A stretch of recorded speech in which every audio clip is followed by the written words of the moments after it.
How taxing air travel can be in busy airports or even more challenging for people who experience it differently. Yeah, I went to the Dane County Regional Airport to see how they're working to trade air travel stress for success.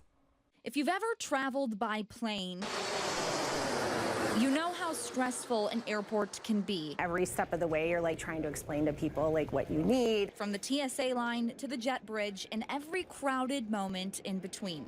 Now imagine trying to navigate all of this with a disability. We're flying for spring break tomorrow, and I'm already like kind of panicking. An obstacle Kimberly Arndt and her family are familiar with, adapting to the travel needs of their 10-year-old daughter who has Down syndrome. Alexa is 10. I think we flew with her as early as like age 1. Even after years of airport travel, new hurdles can often arise. We need to plan for like if she's overwhelmed and we have to take a break, or we need to have headphones. That's why a program at the Dane County Regional Airport is trying to alleviate some stress that individuals with developmental disabilities and their families often face. A travel rehearsal. It's called the Wings for All program. A beginning to end walkthrough, starting with parking, finding your ticket counter, going through TSA, navigating to your gate, and even waiting there.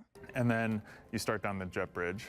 And the jet bridge can be a really challenging environment for a lot of people. In the winter, it's going to be cold out there. In the summer, it's going to be a little bit warmer.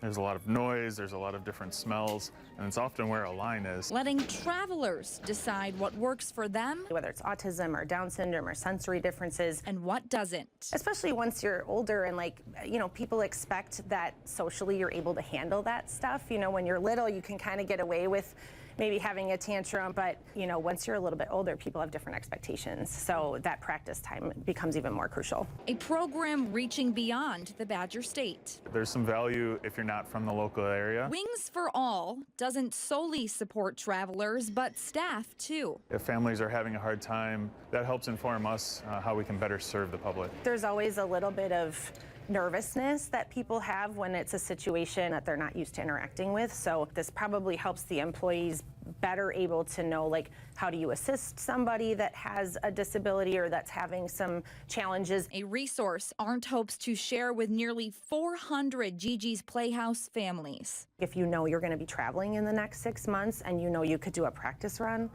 that would be amazing. The next travel rehearsal will be held on Saturday, May 3rd.